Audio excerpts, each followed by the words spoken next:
The Denver Nuggets are a mess right now. Not the kind of mess you fix with a quick timeout or a trade deadline move, no. We're talking full-blown, top-down chaos. Firings. Infighting. Unanswered questions. But in the middle of all this storm, there's Nikola Jokic, calm, composed, and casually averaging a triple-double. Seriously, while the front office burned to the ground, Jokic was doing MVP things like it was a normal Tuesday. Right after the news broke that the Nuggets had just fired both their head coach and general manager, Jokic walked into the gym and dropped a 20-point, 12-rebound, 11-assist triple-double in a win over Sacramento. Then followed it up with 26, 16, and 13 against Memphis like nothing happened. This isn't just impressive. It's absurd. And it gets even crazier when you realize why this all matters. Because on April 8, 2025, the Denver Nuggets, with only 3 games left in the regular season, fired head coach Michael Malone and GM Calvin Booth. Let that sink in. A playoff-bound team just blew up its leadership core right before the playoffs. This is now officially the latest in-season coaching change in NBA history. And yeah, it's historic. But not in a good way. This wasn't just any firing either. Malone and Booth weren't outsiders. They were the very people who helped build this team into a championship unit just 2 years ago. Booth made the trades. Malone made the rotations. Together, alongside Jokic and Jamal Murray, they led Denver to its first NBA title in franchise history. So, what the hell happened? Well, we'll get to that in the next section. But what you need to know right now is, while the franchise fell apart behind the scenes, Jokic didn't flinch. He didn't throw shade. Didn't hold a press conference. Didn't post a cryptic Instagram story. He just put his head down, suited up, and went to work. In a league where drama often defines the season, Jokic is writing a completely different story. One where his play does all the talking. While other stars need stability to thrive, he seems to thrive in chaos. That's what makes this season so wild. The numbers are insane on their own, nearly 30 points, 13 rebounds, and 10 assists per game. But the context? That's what elevates it to legendary status. The team is in turmoil. Leadership is gone. No one knows what's coming next. And Jokic, still out there, playing chess while everyone else is stuck on checkers. To understand how a championship team went from the mountaintop to a leadership meltdown in less than 2 years, you have to look behind the curtain. Because this wasn't about a losing streak. It wasn't about locker room fights or a public feud. This was deeper, more personal. A quiet war, brewing for years, between 2 men with 2 completely different visions of what the Denver Nuggets should be. Let's start with Michael Malone. The emotional anchor. The sideline general. The kind of coach who rides for his guys, especially his veterans. Malone had been in Denver since 2015. He helped develop Nikola Jokic into the best passing big man of all time. He stood by Jamal Murray during those injury-ridden seasons. He built a culture of loyalty and accountability. He was old school, believed in hierarchy, chemistry, sacrifice. He trusted the core. Then there's Calvin Booth, the GM. A younger, more analytics-driven mind. Smart, calculated, unafraid to take bold swings. He was promoted in 2022 and made some huge decisions. Trading Monty Morris and Will Barton, letting Bruce Brown and Jeff Green walk, and retooling the bench with younger, cheaper talent. From the outside, it looked like healthy front office evolution. But internally, that's where the cracks began to show.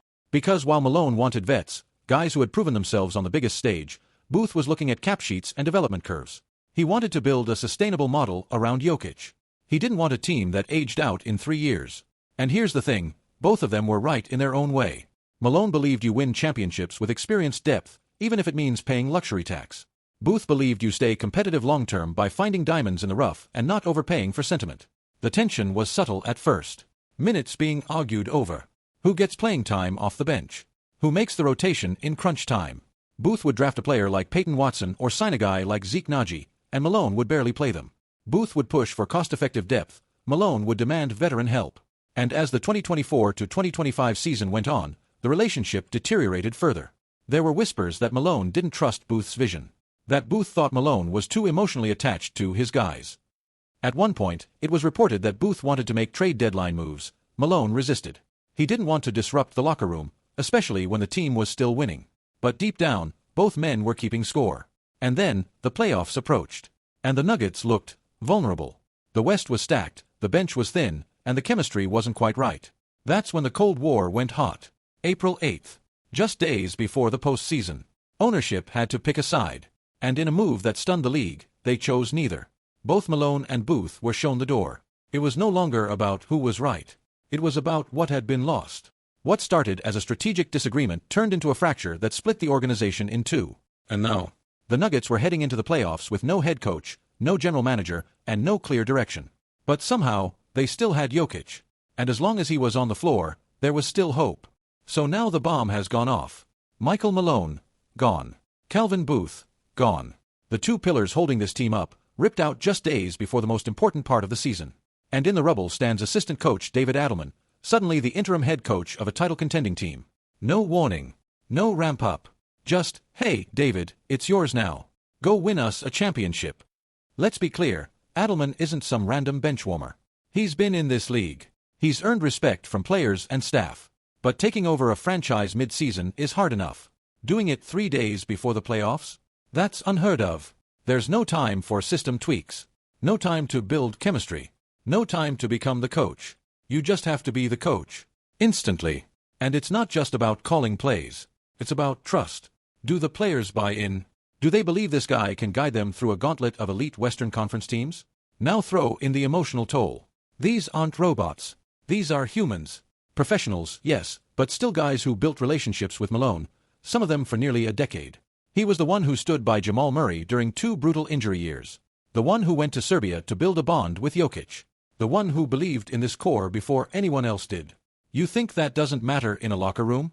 And on the other side, Calvin Booth, the man who made bold calls, who constructed the roster that won Denver its first title, gone too. Players might not have had daily convos with him, but they knew his fingerprints were all over this team. So now, they're playing not just for a title, but through the emotional weight of a franchise in flux. No leadership. No clarity. Just vibes, noise, and one unshakable center in Nikola Jokic. But here's the part that's truly wild. They might still win it all. That's how good Jokic is. That's how much gravity he has. His ability to control the pace, read the floor, elevate teammates, it's not just star power. It's system-proof. He is the system. And if Jamal Murray is healthy, if MPJ finds his shot, if Aaron Gordon keeps doing the dirty work, and if this roster, despite all the drama, still believes in each other, then maybe, just maybe, this story doesn't end in tragedy.